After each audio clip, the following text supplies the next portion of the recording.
اس کا مطلب یہ ہے کہ صرف ایک ایسی چیز ہے کہ جو کہ ہمیشہ کے لیے قائم ہے، جو فانی نہیں ہے، جس نے آنا جانا نہیں ہے، جو کہ قائم رہے گی، ہمیشہ سے تھی اور ہمیشہ تک رہے گی، اور وہ ہے خدا تعالیٰ۔ اس کا مطلب یہ ہے کہ اس دنیا کے اندر جتنی بھی فانی چیزیں اور اس کی جو بھی نالج ہے وہ بنیادی طور پہ خدا کی ہی نالج ہے۔ Everything is part of God۔ یہ ایک بنیادی پینتھیسٹک تصور ہے جو کہ کئی صوفیز جو ہیں، وحدت الوجود کا بھی یہی بنیادی تصور ہے کہ جو تمام وجود ہے وہ وحدت کے اندر ہے، وہ ایک ہی ہے۔ وحدت کا مطلب ہوا ایک واحد، تو یعنی کہ everything is one۔ گاڈ اور میٹر کے اندر جو ڈیولزم ہے، مائنڈ اور اسپرٹ اور باڈی کے اندر جو ڈیولزم ہے، یہ سب غلط ہے۔ بنیادی طور پہ ایوری تھنگ از اسپرٹ، سب کچھ جو ہے وہ نور ہے، سب کچھ جو ہے وہ خدا ہے۔ کہ یہ جو فکرہ ہے وحدت الوجود کا، یہ ابن عربی نے خود تو نہیں استعمال کیا، مگر ان کے فلسفے کے لیے استعمال ضرور کیا گیا، کیونکہ ان کے فلسفے کو یہ دو لفظوں کے اندر ڈسکرائب کر دیتا ہے۔ اس پہ ظاہری بات ہے، اس تصور پہ یعنی کہ وحدت الوجود کے تصور پہ بہت ٹھیک ٹھاک ریئیکشن بھی ہوا، صوفی تھاٹ کے خلاف آج بھی قائم ہے۔ مثال کے طور پہ ابن تیمیہ نے یہ کہا کہ یہ تو شرک ہوا اور یہ تو بالکل غلط تصور ہے، اس کے نتیجے میں ایک بڑی لمبی کنٹروورسی جو ہے وہ شروع ہو گئی اور آج تک اسلام کے اندر وہ جاری ہے۔ یعنی کہ صوفیزم کا یہ تصور، وحدت الوجود کا تصور، بنیادی طور پہ پینتھیزم ہے، اور اس پینتھیزم کے حوالے سے ایک بڑی لمبی ڈیبیٹ ہے، تقریباً میرا خیال ہے 700-800 سال سے یہ ڈیبیٹ چل رہی ہے کہ کیا پینتھیزم جو ہے وہ اسلام کے اصولوں کے مطابق ہے یا پینتھیزم اسلام کے اصولوں سے متضاد ہے۔ بہرحال موجودہ زمانے کے اندر جس طرح سے لوگوں کا تصور ہے اسلام کے حوالے سے، اس میں صوفیزم کا بھی ایک اہم کردار ہے۔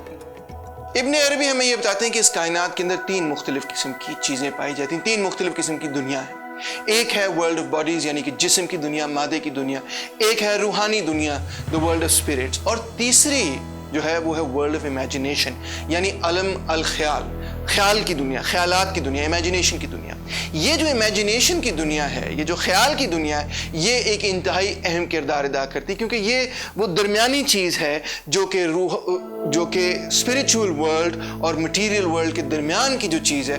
وہ میٹر اور اسپریچول ورلڈ کو کنیکٹ کرتی ہے، یعنی کہ مادی اور روحانی دنیا کو ایک دوسرے کے ساتھ جوڑتی ہے۔ آپ کو یاد ہوگا کہ پلوٹائنس یہ کہتا ہے کہ the one is real، اور پھر one سے جیسے جیسے آپ دور چلے جاتے ہیں تو وہاں پہ آخری لمحے پہ جو ہے وہ مادہ نظر آتا ہے۔ اسی طرح ابن عربی کا بھی یہ کہنا ہے کہ جو حقیقت ہے وہ نور ہے، وہ روشنی ہے، وہ لائٹ ہے، that exists، اور پھر اس کے ساتھ دور جیسے آپ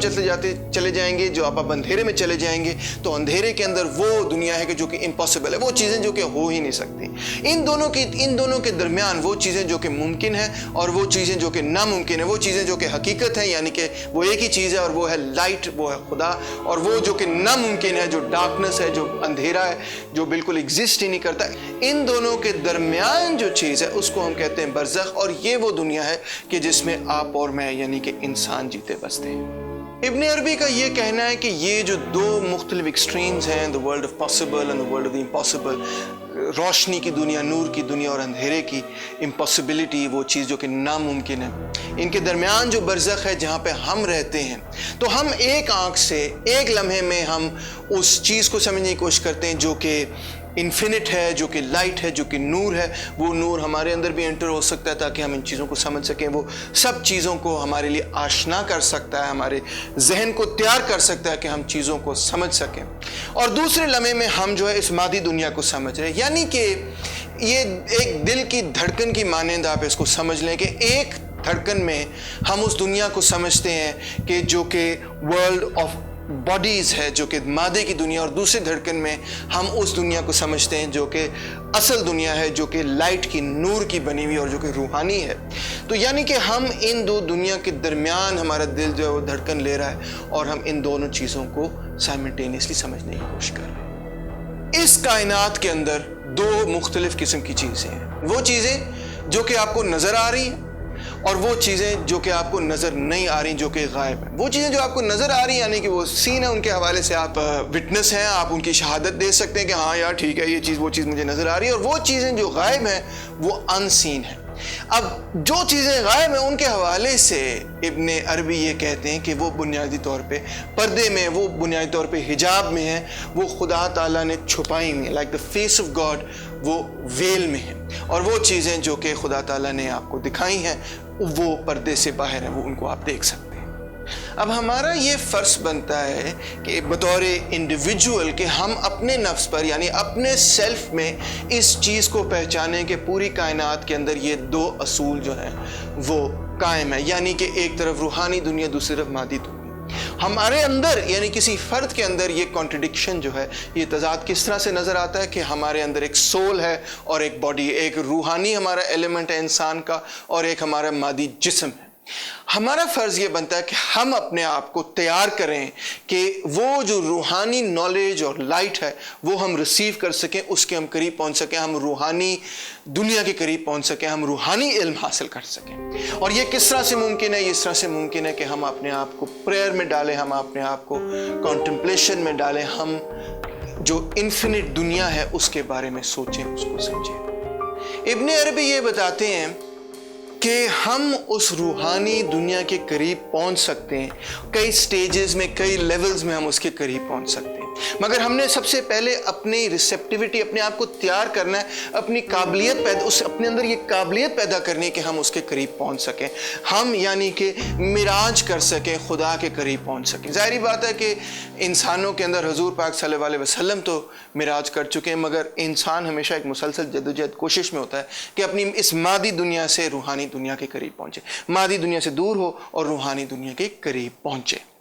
یہ جو لیڈرز ہیں جن کے نتیجے میں ہم اس روحانی دنیا کے قریب پہنچتے ہیں، یہ جو سیڑھیاں ہیں، یہ جو سٹیجز ہیں، یہ جو لیولز ہیں، اس میں آپ فلسفے کے ذریعے بھی قریب پہنچ سکتے ہیں، اس میں آپ ریلیجن کے ذریعے بھی قریب پہنچ سکتے ہیں، اس میں یعنی کہ فلاسفرز بھی اس میں اسینڈ کر سکتے ہیں اور اس میں پروفٹس بھی اسینڈ کر سکتے ہیں۔ مگر صرف ایک ایسے فرد ہیں انسان کی تاریخ کے اندر کہ جن کو ابن عربی کہتے ہیں ہی واز دا پرفیکٹ مین، کہ جنہوں نے مکمل طور پہ اسینڈ کر لیا اور وہ روحانی سٹیٹس اچیو کر لیا، اور وہ ہیں حضور پاک صلی اللہ علیہ وسلم۔ حضور پاک صلی اللہ علیہ وسلم کے حوالے سے ابن عربی کہتے ہیں کہ انسان کی تاریخ میں ہی واز دا پرفیکٹ مین۔ ابن عربی کہتے ہیں کہ آپ اس طرح تصور کریں کہ جس طرح ایک سرکل ہوتا ہے تو سرکل کا ایک سینٹر ہوتا ہے، تو یہ کائنات بھی اسی طرح ایک سرکل ہے، یعنی کہ میٹافزکلی وہ بات کر رہے ہیں، فزیکلی مادے کی بات نہیں کر رہے، مگر بات یہ کر رہے ہیں کہ جو اسپریچول ایلیمنٹ ہے اس کو ایک سرکل کے اندر پرسیو کریں، اور اس سرکل کے سینٹر میں کون ہوگی؟ وہ چیز جو کہ پرفیکٹ ہے، جو لوکس ہے پورے سرکل کا، اور وہ ہے حضور پاک صلی اللہ علیہ وسلم۔ تو یعنی کہ ہر انسان کوشش یہ کر رہا ہے کہ وہی پرفیکشن حاصل کر لے جو حضور پاک صلی اللہ علیہ وسلم نے حاصل کر لی، لہٰذا اس سے وہ یہ نتیجہ اخذ کرتے ہیں that the prophet is the spirit that animates the cosmos۔ وہ جو پرفیکٹ انسان یعنی حضور پاک صلی اللہ علیہ وسلم جو ہے وہ روح، وہ اسپرٹ ہیں کہ جس کے نتیجے میں یہ کائنات جو ہے جس طرح سے یہ چلتی ہے، اس روح کے قریب، اس نہج پر پہنچنے کی ایک مسلسل، اس روحانی نہج پر پہنچنے کی ایک مسلسل جستجو ہے، جدوجہد ہے۔